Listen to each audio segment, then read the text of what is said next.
Hey, welcome to this week's Mortgage Minute with Mitch. So hopefully you had a great 4th of July, still got all 10 fingers.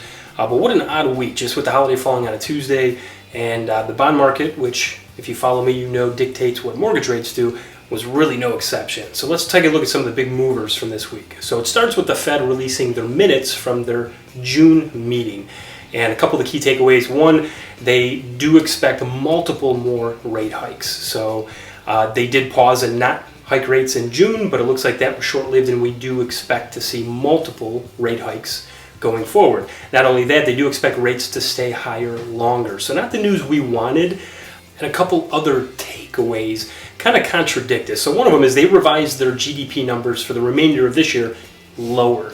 And what that indicates is they expect a mild recession for the second half of 2023.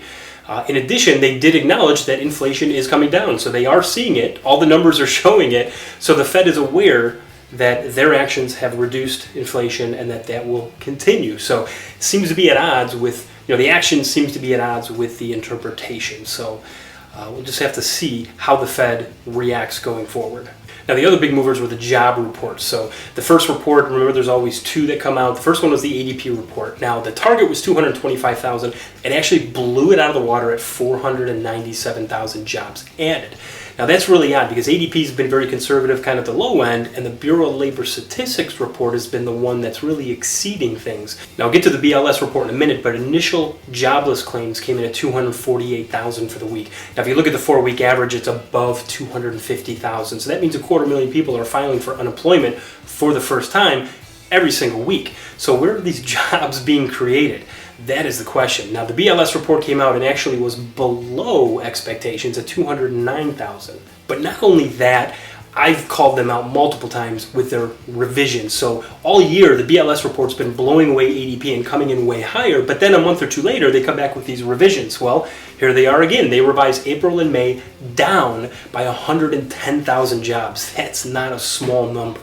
So what we're seeing is the BLS coming out with these super high employment numbers, but then a month or two later, revising them lower, kind of in line with what the expectations were. So here we are actually below expectations and a revision down for the prior 2 months. So hard to really make heads or tails of what's going on in the job market, but bottom line is as long as the job market shows strength, the Fed is going to continue making these rate hike decisions until they see the economy cooling enough to take that pressure off of inflation. So the good news though, if you are thinking or kind of waiting it out and hoping to see interest rates come down, you don't have to. So Your Home Financial has a great program. If they do drop by the end of 2024, we'll go ahead and waive our lender fees and give you a no-cost refinance if we can get you a better rate by the end of next year. So the Guardians did manage 2 All-Stars. The game's going to be played next week on the 11th. We've got Jose Ramirez and Emmanuel Clase.